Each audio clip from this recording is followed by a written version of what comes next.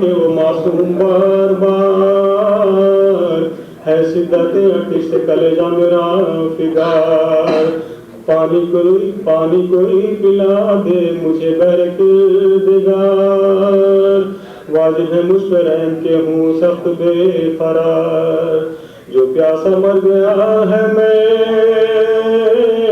اس کی کمائی ہوں بے قسم بے پدر فلک کی ستائی ہوں بے قسم بے پدر فلک کی ستائی ہوں آمان کے بیان پہ روئی وزار زار ہم مالوں سے پکار کے بولی وہ دل فگار ٹھہرا لو ایک دم کے لیے ان کو ایک قطار ٹھہرا لو ایک دم کے لیے اونٹوں کی قطار پانی سے پلا لو تو آگے ہو اختیار چھوٹے سے سنگ میں نور دے رنجو تاب ہے یہ ناریوں آتش کے سبب جام لگے ناریوں آتش کے سبب جام لگے گئے شامی بسیر لے آئی جامعہ اس دم وہ دوڑ کر کی عرض کیجئے اسے سطح میں آ پر کیجئے دعا خدا سے میرے واسطے مگر پیش خدا ہے قدر بڑی خستہ حال کی ہوتی ہے مستجاب دعا پرد سالوں کی ہوتی ہے مستجاب دعا پرد سالوں کی عشق آنکھوں میں لگتے دل حسین گویا ہوئی یوم حبیبہ و شور شین شوہر سفر میں جب سے ہے مجھ کو نہیں ہے چین کیجئے دعا یتیم نہ ہو میرے نورین وارث اپنے یہ جگر اب کہاں چھوٹ گئے تم بیویوں کی طرح میرا راج ٹوٹ نہ جائے تم بیویوں کی طرح میرا راج ٹوٹ نہ جائے سمر خاص میں فرمائیے دعا یعنی خلیز حضرت زینب ہے فدا دیکھو جمال پاک دیگر بندے مرتضی آنکھیں ملو قدوم میں مبارک میں صدا شبیر کے شتاب زیارت نصیب ہو کیجئے دعا کہ مجھ کو عدالت نصیب ہو کیجئے دعا کہ مجھ کو عدالت نصیب ہو یہ ذکر سے تڑپ گئی دل بند مرتضی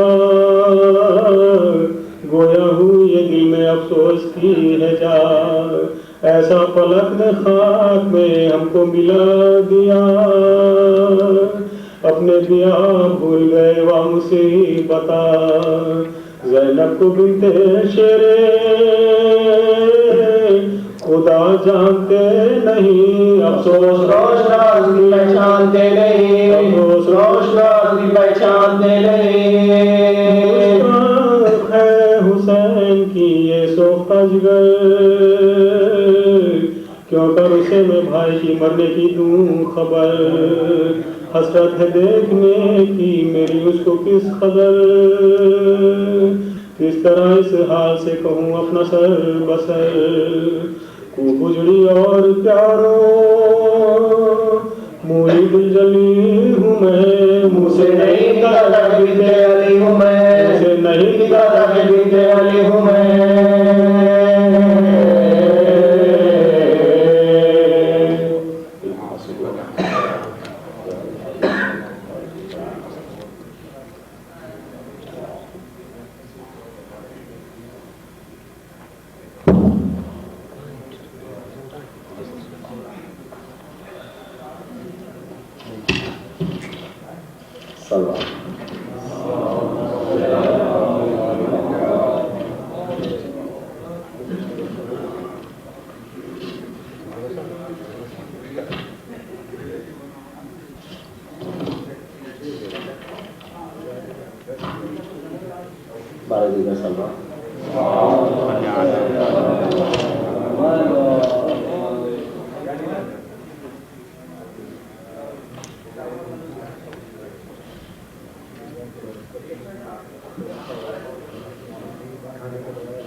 شاہ کے پانی جو پلا دیتے ہیں میرے کوثر میں مجھے دعا دے کوثر میں مجھے دعا دیتے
توکل کری پر اللہ کے بغیر کو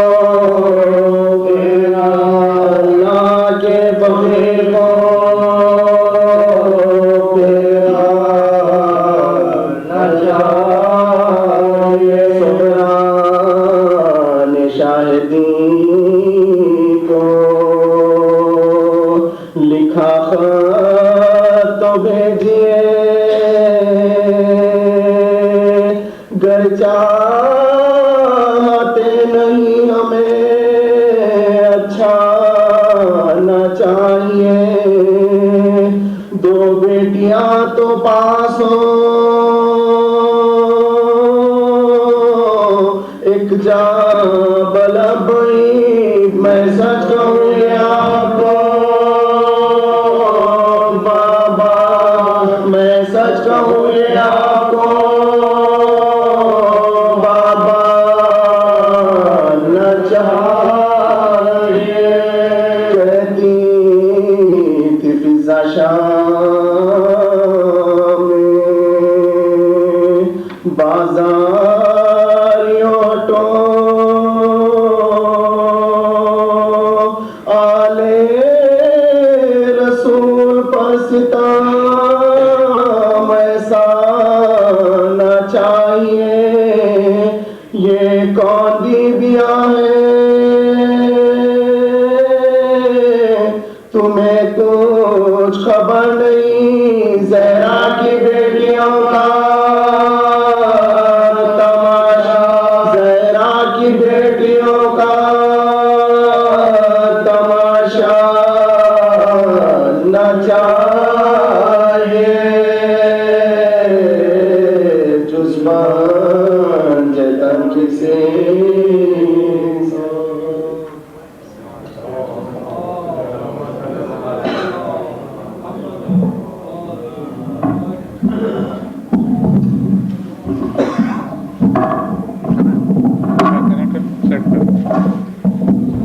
مومنین، اسی طرح یہ مجالس کا سلسلہ 8:30 بجے شب سے شروع ہوا کرے گا، سوزخانی 8:30 بجے، اور 9 بجے مولانا زیب منبر ہوا کریں گے۔ کل اس خمسہ مجالس کی آخری مجلس سے علامہ جاوید جعفری صاحب خطاب فرمائیں گے، اور پرسوں سے یعنی 18 محرم سے 20 محرم تک مولانا نسیم عباس صاحب آف لاہور، اور 21 محرم سے 25 محرم تک علامہ عباس کمیلی مجالس سے خطاب فرمائیں گے۔ مومنین سے درخواست ہے کہ ایک ہمارے بہت پرانے ممبر بانیوں میں سے سائیں عابد کو کل یہیں دوران مجلس ہارٹ اٹیک ہوا، کل ان کی سرجری ہے، تو تمام مومنین سے درخواست ہے کہ ان کے لیے دعائے صحت کی دعائے صحت فرمائیں کہ بارگاہ رب العزت چہاردہ معصومین کے صدقے میں انہیں صحت کاملہ عطا فرمائے۔ محمد والے محمد بلند تر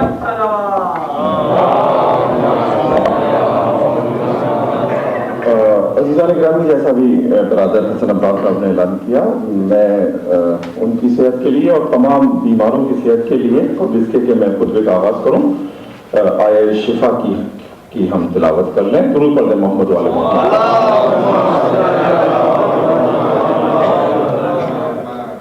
بسم اللہ الرحمن الرحیم، امن یجیب المضطر اذا دعاہ ویکشف السوء، امن یجیب المضطر اذا دعاہ ویکشف السوء، امن یجیب المضطر اذا دعاہ ویکشف السوء، امن یجیب المضطر اذا دعاہ ویکشف السوء، امن یجیب المضطر اذا دعاہ ویکشف السوء۔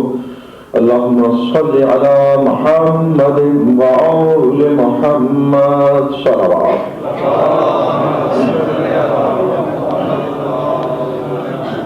أعوذ بالله السميع العليم من الشيطان اللعين الرجيم، بسم الله الرحمن الرحيم، الحمد لله الذي لا يبلغ مدحته القائلون ولا يحصي نعماه العادون ولا يودي حقه المجتهدون، الذي لا يدركه بعد الهمم ولا يناله غوص الفتن الذي ليس لصفته حد محدود ولا نعت موجود ولا وقت محدود ولا أجل ممدود فطر الخلائق بقدرته ونشر الرياح برحمته وفتح بالصخور ميدان أرضه والصلاة والسلام الخاتم لما سبق المعلن الحق بالحق أبي القاسم محمد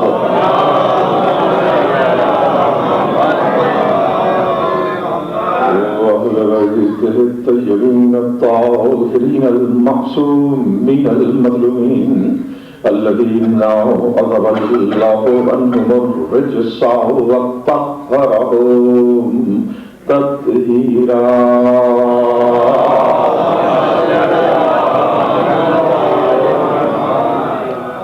أما بعد فقد قال الله سبحانه وتعالى بسم الله الرحمن الرحيم يا أيتها النفس المطمئنة ارجعي إلى ربك راضية مرضية فادخلي في عبادي وادخلي جنتي.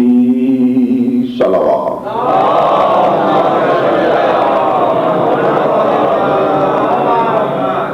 میرا اولین معروضہ معذرت ہے آپ حضرات سے، ایک کہ میں تاخیر سے حاضر ہوا اور اس کا سبب ہائی وے کے اوپر ٹریفک جیم تھا کہ آپ حضرات کو انتظار کرنا پڑا عزیزان محترم. اور جیسا کہ آپ جانتے ہیں کہ یہ چوتھی مجلس ہے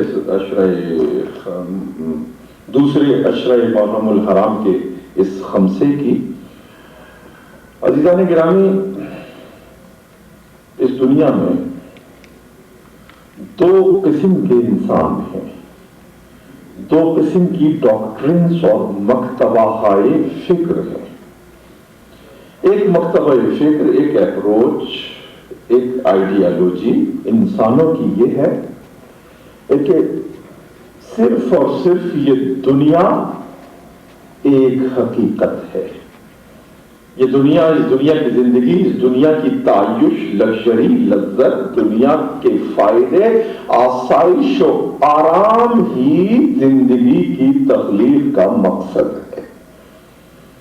تو ایک فکر وہ کہ جو اہل مادیت کی اور اہل دنیا کی. درود پڑھتے محمد والے.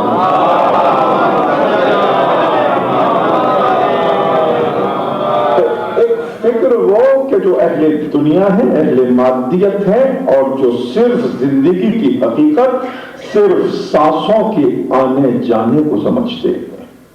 اور اس کے مقابلے میں ایک دوسرا گروہ ہے کہ جو اس دنیا کے ماوراء اٹرنل ابدی منزلوں پر یقین رکھتا ہے. اس دنیا کے لوگ صرف اور صرف چاہتے ہیں لذتوں کو، مگر طلبگاران آخرت کے طالب لذتوں کے پیچھے نہیں، وہ قلب اور روح کے سکون اور اطمینان کی تلاش میں ہے. اس لیے کہ یہ عجیب و غریب حقیقت ہے کہ جتنا انسان اس دنیا میں لگژری اور مادی خوشی پانا چاہتا ہے، اتنا ہی وہ اپنے نفس کا اطمینان کھوتا چلا جاتا ہے، اتنا وہ عاری ہوتا چلا جاتا ہے حقیقی سکون سے اور نفس کے اطمینان سے. تو ایک طرف اہل مادیت ہے، ایک طرف اہل روحانیت ہے. اہل دنیا نے دنیا کی لذتوں کے حاصل کرنے کا ذریعہ دولت کو جانا ہے، اور اہل آخرت نے روح کے سکون کے حاصل کرنے کا ذریعہ علم کو قرار دیا ہے.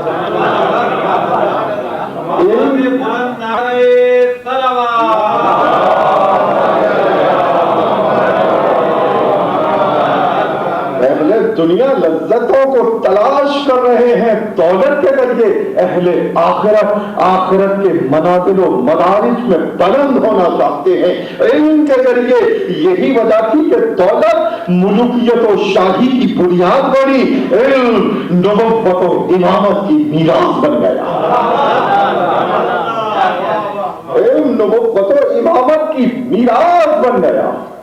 اور عزیزان گرامی، ملوکیت و شاہی نے دولت کی بنیاد پر کیا کیا؟ محل بنائے، قلعے بنائے، فصیلیں بنائی۔ محل اور قلعے، فصیلیں، اس کے پیچھے سائیکالوجی کیا تھی؟ اپنے جسم مادی پیکر کے گرد مضبوط اور موٹی دیواروں کو کھڑا کیا تاکہ موت ان تک نہ پہنچ سکے، تاکہ فنا کا ہاتھ ان تک نہ آ سکے۔ اپنے جسم کے گرد محل اور قلعے کی دیواروں کو کھڑا کر کے اپنے آپ کو موت سے بچانا چاہتے تھے۔ تو ملوکیت و شاہی نے دولت کی بنیاد پر محل اور قلعے اور عمارتوں کو تعمیر کیا، مگر آل محمد نے نہ محل بنائے، نہ قلعے بنائے، نہ فصیلیں بنائی۔ آل محمد نے ذہن انسانی کو تعمیر کیا۔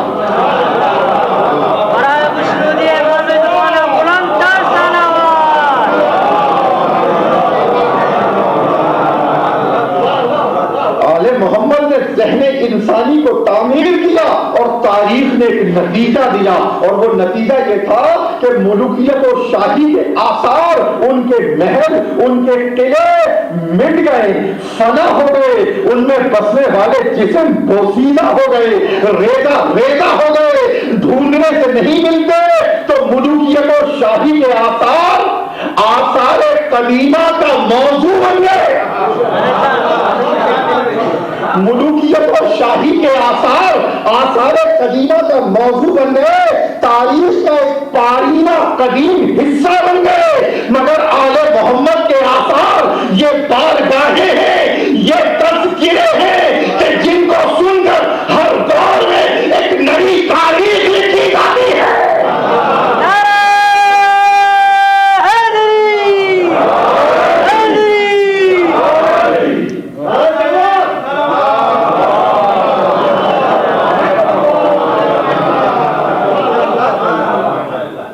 گرامی، ایک جملہ اور عرض کرنا چاہتا ہوں کہ ملوکیت و شاہی کے آثار مٹ گئے، فنا ہو گئے، اس میں بسنے والے جسم بوسیدہ ہو گئے، مگر آل محمد کے آثار یہ بارگاہیں ہیں، وہ مسجدیں ہیں جن میں بیٹھ کر آپ کو جسموں کی طہارت بھی ملتی ہے، روح کا سکون بھی ملتا ہے۔ درود پڑھیں محمد والی۔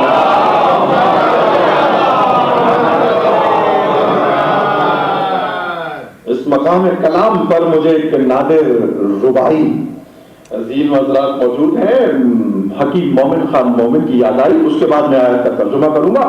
اور میرا ارادہ یہ ہے کہ کیونکہ ویک ڈے کی رات ہے آج، تو زیادہ تفصیل میں نہ جاؤں، بہرحال میں دیکھوں گا تب تم فلو کو تقریر کے۔ مردک یہ لفظ ہے مومن نے استعمال کیا، مردک چھوٹا انسان۔ مردک نے شہنشاہ سے بیعت چاہی،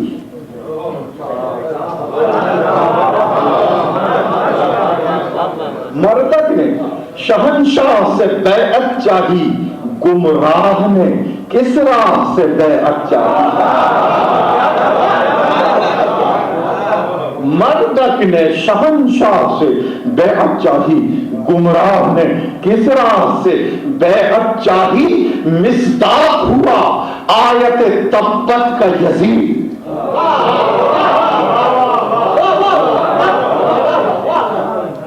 مردک نے شہنشاہ سے بیعت چاہی، گمراہ نے کسرا سے بیعت چاہی، مصداق ہوا تبت، دونوں ہاتھ اٹھ جائیں اوپر ہاتھ، مصداق ہوا آیت تبت کا یزید۔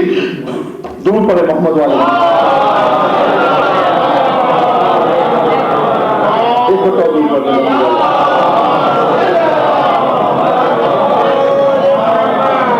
گرامی آپ اجازت دیں کہ میں مصروں کو پھر پڑھوں تاکہ میں اسی فلو کو قائم کر سکوں جو چوتھے مصرے میں موجود ہے کہ مردک نے شہنشاہ سے بیعت چاہی، گمراہ نے کس راہ سے بیعت چاہی؟ مصداق ہوا آیت تبت کا یزید فرزند ید اللہ سے بیعت چاہی۔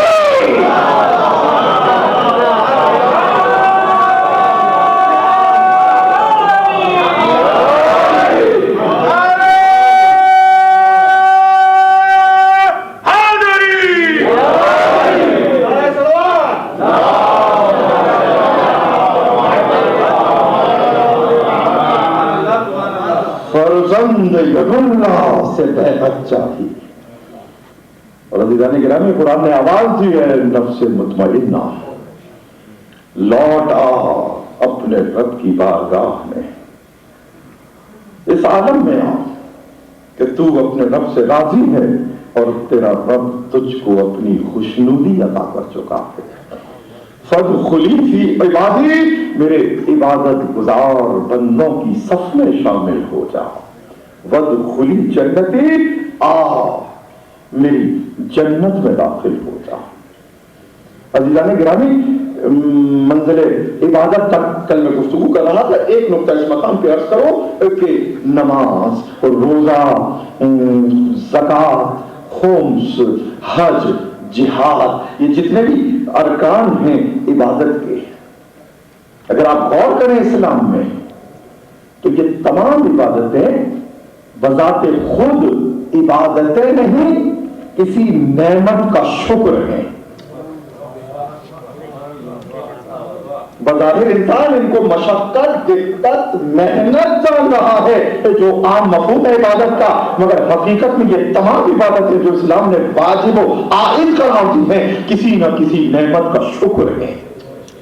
اگر آپ روزے کو غور کریں، روزہ جب تک آپ صحت مند ہے تو روزہ رکھیں، اگر صحت نہیں تو روزہ ساقط ہے، تو پتہ چلا کہ روزہ صحت کی نعمت کے شکر ادا کرنے کا نام ہے۔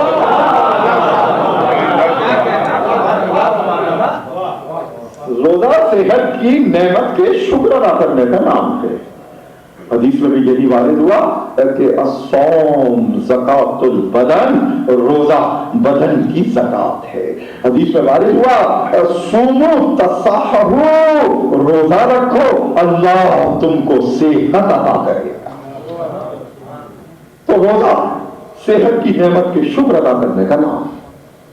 خمس و زکات، اگر آپ صاحب مال ہیں، صاحب نصاب ہیں، آپ کے پاس دولت موجود ہے تو آپ خمس بھی نکالیں گے، زکات بھی دیں گے، تو نتیجہ کیا نکلا کہ خمس و زکات دولت کی نعمت کے شکر ادا کرنے کا نام ہے۔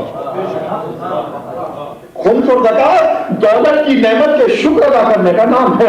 حج، اس کی ایک شرط یہ بھی ہے کہ تمام راستے آنے اور جانے کے ایسے ہو کہ امن ہو، پیس ہو، آپ کی جان کو کوئی خطرہ نہ ہو، تو حج کی یہ شرط بتا رہی ہے کہ حج نعمت کی، امن کی نعمت کے شکر ادا کرنے کا نام ہے۔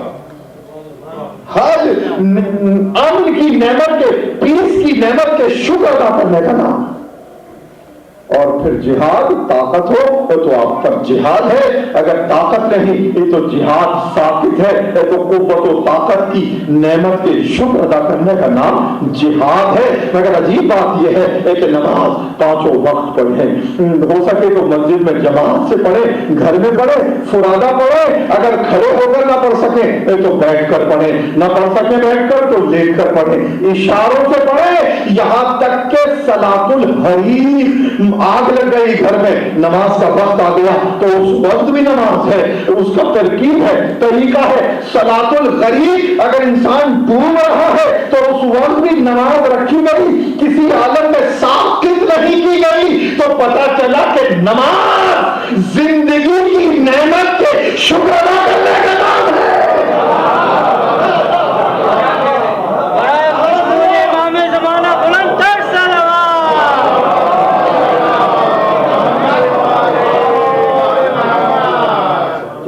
گرامی، یہ ہے عبادت کا کانسیپٹ اسلام میں، کہ اسلام میں عبادت مشقت اور جبر نہیں، شکر نعمت ہے، شکر نعمت ہے۔ اور پھر عبادت میں نماز، اور نماز کے لیے حکم قرآن نے یہ بھی ایک فخذوا زینتکم عند کل مسجد، جب تم سجدہ کرو تو زینتوں کو اختیار کرو، یعنی سنت، لباس کی پاکیزگی، خوشبو، اس کی بدن کی طہارت، یہ سب کی سب مل کر تمہاری روحانیت میں اضافہ کرے گی، قرب الہی کو پیدا کرے گی۔ تمام آئمہ اس پر عمل کرتے تھے، مگر سید الساجدین امام زین العابدین علیہ السلام، معصوم کا خاص اہتمام تھا کہ جب بھی آپ نماز کے لیے نکلتے اس طرح سے نکلتے تھے کہ جس رہ گزر سے گزرتے وہ تمام راستہ معطر اور خوشبو والا ہوتا۔ امام جس مقام پر مسجد میں سجدہ کرتے اس مقام سے خوشبو پھوٹتی کہ پہچان لیتا کوئی انسان کے عبادت گزاروں کے سردار نے سجدہ کیا۔ ایک مرتبہ امام گھر سے نکلے مسجد کی طرف اسی طرح سے زینتوں کے ساتھ، تو ایک شخص نے امام پر اعتراض کیا، کہا اس طرح سے مسجد میں نماز پڑھنے جا رہے ہیں جیسے دلہن سے ملاقات کرنے کے لیے۔ اللہ گرامی میں امام نے جو جواب دیا وہ سنانے کے لیے، اس روایت کو سنانے کی میں نے آپ کو زحمت دی، کہا آپ اس طرح سے مسجد میں نماز پڑھنے جاتے ہیں کہ آپ گویا دلہن سے ملاقات کرنے کے لیے جاتے ہیں، اس طرح سے آراستہ ہوتے ہیں۔ امام نے ارشاد فرمایا کہ سن، میں دلہن سے تو ملاقات کرنے نہیں جاتا، البتہ حسن اور زیبائی کے خالق سے ملاقات کرنے کے لیے جاتا ہوں۔ ضرور پڑھے محمد والا۔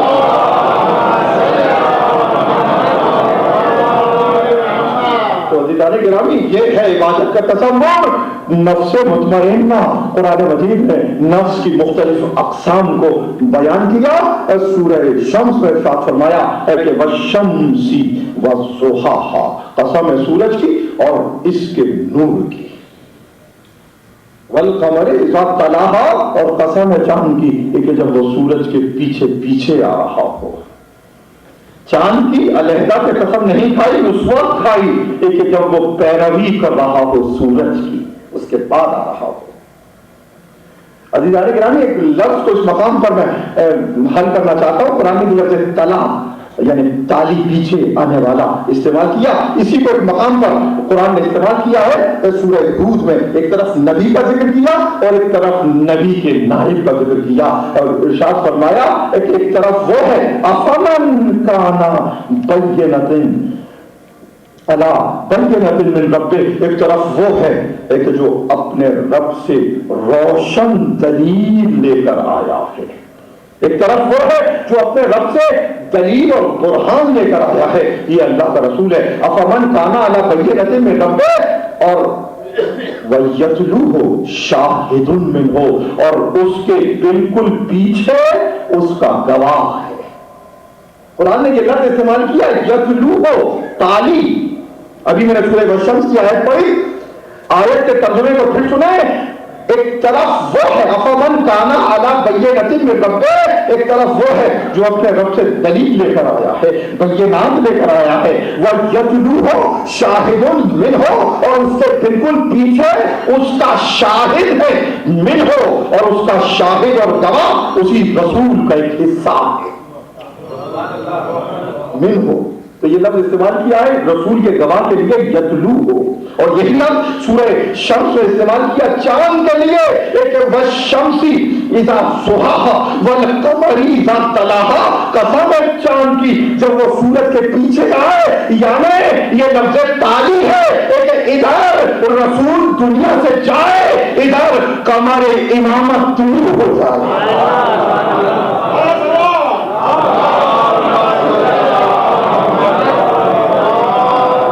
رسالت کو آفتاب سے تشبیہ دی، امامت کو قمر سے تشبیہ دی، اور وہی لفظ استعمال کیا قسم ہے چاند کی کہ جب وہ سورج کے پیچھے آئے اور بلا فصل پیچھے آئے، ادھر سورج غروب ہو ادھر چاند بلند ہو جائے۔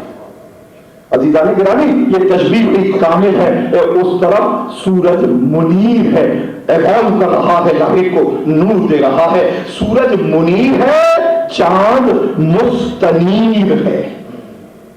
نور کو حاصل کر رہا ہے، ریفلیکٹ کر رہا ہے.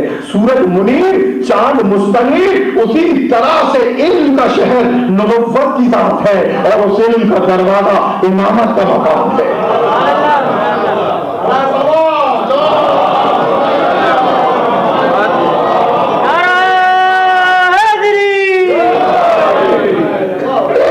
ایک نقطہ کرنا چاہتا ہوں صرف اس مقام کے اوپر، یہ کیا ضرورت تھی اللہ نے چاند کو پیدا کیا؟ آفتاب بھی 24 گھنٹے روشنی دیتا رہتا، یہ 24 گھنٹے روشنی سورج سے مل جاتی. یہ کیا اس کی حکمت قرار پائی کہ دن میں سورج نور دے اور شام کو غروب ہو جائے، اور پھر اس کا نائب قمر بن کر طلوع ہو، اور پھر وہ اسی سورج سے نور کو اخذ کرے، حاصل کرے، اور اسی نور کو ٹھنڈا کر کے مخلوق پر نشر کرے. میرے ایک دوست جو سائنٹیفک شاعری کرتے تھے، شعر اس مقام پہ یاد آیا کہ چاندنی بھی در حقیقت دھوپ ہے. چاندنی بھی در حقیقت دھوپ ہے، دھوپ کا لیکن وہ ٹھنڈا روپ ہے. تو عزیزان گرامی، یہ حکمت کیا ہے؟ چاہتا تو سورج ہی مسلسل نور دیتا، اس لیے کہ چاند کا نور بھی سورج ہی سے وقت ہو رہا ہے، مگر اس نے یہ طے کیا کہ دن میں سورج نور دے، رات کو قمر نکلے، چاند نکلے، اور اسی نور کو عکس کر کے ٹھنڈا کر کے مخلوق کو دے. اگر 24 گھنٹے سورج نور دیتا تو کائنات میں اتنی گرمی ہوتی، اتنا ٹیمپریچر ہائی ہوتا کہ نباتات بھی مر جاتے، حیوانات بھی مر جاتے، انسان بھی مر جاتا.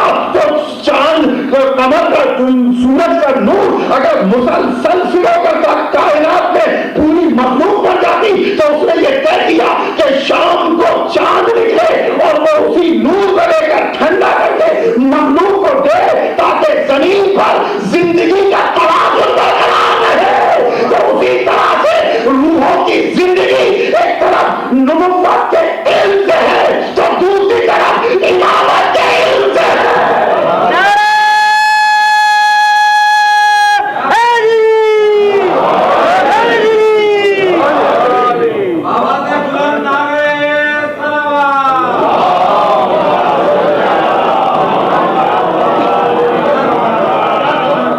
جس طرح سے کہ نظام شمسی میں چاند کی اہمیت سے انکار نہیں کر سکتے، اسی طرح سے روحانیت کی زندگی میں جتنی انسانیت کو ضرورت نبوت کے علم کی ہے، اتنی ہی ضرورت امامت کے علم کی ہے.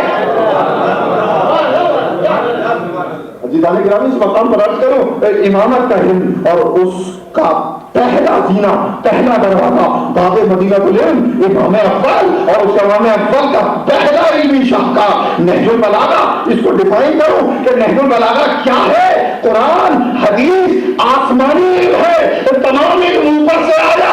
علی نے کیا کیا کہ قرآن اور حدیث جو ربانی علم تھا، ملکوتی علم تھا، الوہی علم تھا، آسمانی علم تھا، عرشی علم تھا، نوری علم تھا، علی نے اس علم کو اپنے ذہن میں سما کر، اپنے وجود میں سما کر، بشری سما پر لا کر اس علم میں جو علم غیب تھا، اس میں علم بشری پر لا کر ریشنلٹی پیدا کر دی.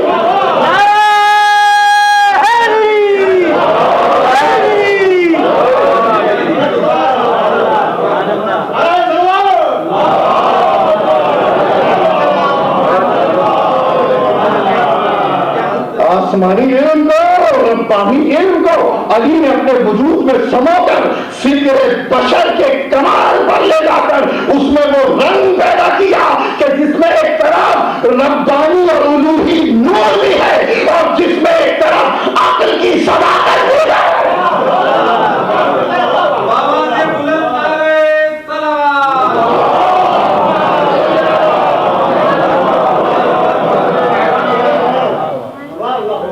پھر اس طرح سے علی علم نبوت اور علم امامت کا سنگم بن گئے، اس کا جنکشن بن گئے، اس کا میڈیم بن گئے. اس لیے اسکالرس نے ہر دور میں جب خراج تحسین ٹریبیوٹ پیش کیا علی کو تو یہی کہہ کر کیا کہ most religious person as well as most secular person. Ali کے استدلال میں روحانی صداقت بھی پائی جاتی ہے اور عقلانی ریشنیلٹی بھی پائی جاتی ہے. کوفے میں یہودی کا انتقال ہوا، دشمن اسلام تھا، اس کا بیٹا اس کی موت پر جگہ و فضا شور مچانے لگا. امیر المومنین نے ارشاد فرمایا کہ خاموش ہو جا، عذاب کے فرشتے گرز مار رہے ہیں تیرے باپ کے سر پر. وہ گیا قبرستان، قبر کو کھولا، باپ کے سر کو تلوار سے جدا کیا، بازار کوفہ میں لے آیا. لوگوں کو جمع کر کے کہنے لگا کہ لوگوں، مسلمانوں کے امیر اور خلیفہ کہتے تھے کہ اس کے سر پہ گرز مارے جا رہے ہیں، ذرا دیکھو اور بتاؤ کہ کہاں ہیں گرزوں کے نشانات. امیر المومنین کے کلام کا تمسخر اور مذاق اڑانے لگا. امیر المومنین کا خبر پہنچی، اس مقام پہ پہنچے اور یہودی لڑکے سے کلام کیا. کہا یہ بتا کہ تو نیند لیتا ہے، خواب کرتا ہے؟ کہا ہاں. کہا خواب میں کبھی تو نے دیکھا کہ کسی نے تیرے تماچا مارا ہو؟ کہا ہاں. کہا جب تو خواب میں تماچے کی تکلیف کا احساس تجھے ہوتا ہے؟ کہا ہاں. کہا جب تو جاگتا ہے تو تماچوں کے نشانات اپنے رخساروں پہ پاتا ہے؟ کہا نہیں. کہا سمجھ جا اسی قسم کی تکلیف میں یہ مبتلا ہے کہ اس کی روح اس اذیت کو پا رہی ہے مگر جسم پر ظاہری علامت نظر نہیں آ رہی. تو عزیزان گرامی، یہ علی کا علم ہے کہ ہر مقام پر علی نے جواب دیا، عقلی استدلال سے جواب دیا. خدا کی تعریف کی تو اس شان سے کی کہ جیسے اپنے چشم ظاہر سے اپنے رب کو دیکھ رہے ہوں. اول الدین معرفت، دین کا آغاز اس کی معرفت ہے اور معرفت کا کمال اس کی تصدیق ہے. اس کی تصدیق کا کمال اس کی توحید ہے. اس کی توحید کا کمال اس کی صفات کی اس مقام اخلاص تک پہنچنا ہے. اول الدین معرفت و کمال معرفت ہی تصدیق بہی و کمال التصدیق بہی توحید و کمال التوحید کمال التوحید بہی الاخلاص لہو و کمال الاخلاص لہو نفی الصفات عنہ. اور اخلاص کا کمال یہ ہے، خلوص کا کمال یہ ہے کہ اس سے تمام صفات کی نفی کر دو. عزیزان گرامی، صرف ایک نقطہ اس مقام پہ عرض کرنا چاہتا ہوں کہ اللہ کی سب سے بڑی تعریف اس کا واحد ہونا، احد ہونا، یکتا ہونا، ایک. مگر اللہ کی توحید جو آپ کے ذہن میں ہے یہ بھی ریلیٹو ہے. اس لیے اللہ ایک ہے، اس کے معنی کیا کہ دو کے مقابلے آ رہا ہے ایک کا کانسیپٹ. ایک کا کانسیپٹ دو کے مقابلے آ رہا ہے. اللہ کا واحد ماننا اس کی بہت بڑی تعریف ہے مگر یہ بھی اضافی ہے، اس لیے کہ ایک کا کانسیپٹ دو کے مقابلے میں آیا.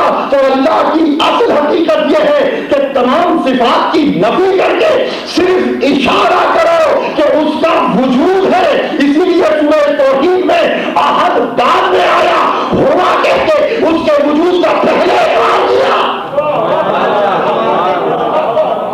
علی اسی مسئلے کو سمجھا رہے ہیں. اور اس وقت کہ جب جنگ کی لڑائی گھمسان پر تھی اور مسلسل لشکروں کی جنگار ہو رہی تھی اور ایک شخص سامنے آیا امیر المومنین کے رہنما کے، کہا یا علی اللہ ایک ہے، واحد ہے، اس کے معنی کیا ہے؟ تو آپ کے اصحاب نے کہا شخص رک جا، یہ جنگ کا موقع ہے، گھمسان کا رنگ ہے اور تو اس وقت یہ سوال کرتا ہے. آپ نے ارشاد فرمایا اس کو مت روکو، اسی عالم میں پوچھنے دو. اس لیے کہ جس مقصد کو یہ دریافت کر رہا ہے اسی کے لیے اس قوم سے جنگ کرواؤ.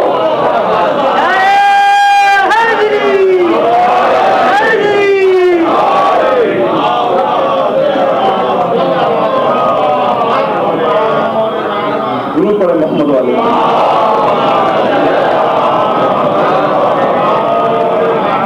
محترم سورہ والشمس میں ایک نفس کا ذکر کیا کہ وَنَفْسٍ وَمَا صَوَّاهَا فَأَلْهَمَهَا فُجُورَهَا وَتَقْوَاهَا.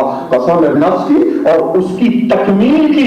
اور اس کی تکمیل کی بنیاد یہ ہے کہ ہم نے ہر نفس پر اس کے تقوی کا اور اس کے فجور گناہ کا الہام کر دیا ہے.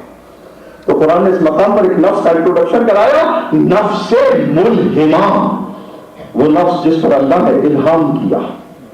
اور یہ الہام رب کا ہر نفس پر ہے. اس میں کوئی مذہب، کوئی فرقہ، کوئی خاص نسل نہیں، بلکہ ہر انسان کو اس نے یہ شعور عطا کیا. اور یہ سب سے پہلی ہدایت ہے اس کی ایک جو جاری ہے کہ اگر کسی کے پاس کتاب نہ پہنچے، پیغمبر کا میسیج نہ پہنچے، اماموں کی حجت اور دلیل نہ پہنچے، تو ایک اندر کا گائیڈ ہے، ایک اندر کی آواز ہے، ایک اندر کا احساس ہے جو انسان کو حق و باطل کی تمیز کرا رہا ہے. اور یہ پہلی روشنی ہے، یہ پہلی صداقت ہے کہ جس کو لے کر انسان پیدا ہوا. اگر یہ صداقت انسان کے اندر نہ ہوتی تو کبھی پیغمبر کی صداقت کی تصدیق نہ کرتا. یہ اندر کی صداقت ہے ایک جو پیغمبروں کے پیغامات کی تصدیق کراتی ہے. اور اسی منزل پر عزیزان گرامی یاد رکھیے گا، ایک عتیق و خلیل کلام نے ارشاد فرمایا، امام نے ارشاد فرماتے ہیں باب مدینہ والعلم کہ لیس العلم فی السماء فینزل الیکم، علم آسمانوں میں نہیں رکا ہوا کہ وہ زمین پر اترے، ولا فی الارض فیخرج الیکم، اور نہ علم زمینوں میں پوشیدہ ہے کہ وہ باہر نکلے، نہ علم آسمان میں ہے نہ زمین میں ہے، ولکن العلم مجعول فی قلوبکم، ہاں اللہ نے علم کو تمہارے دلوں میں چھپا دیا. ہاں اللہ نے علم کو تمہارے دلوں میں پوشیدہ کر دیا. جب تمہاری فطرت کو خلق کر رہا تھا، تمہاری فطرت میں اس علم کو خمیر کر دیا.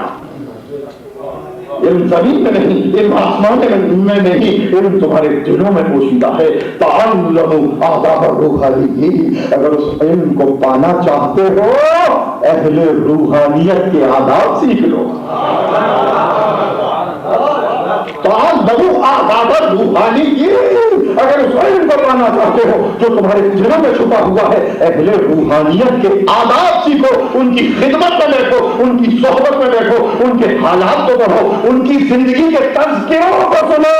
وہ علم فیظہر لکم، اگر تم نے اہل روحانیت کے آداب سیکھ لیے، وہ علم جو تمہارے دلوں میں پوشیدہ ہے تم پر ظاہر کر دیا جائے گا.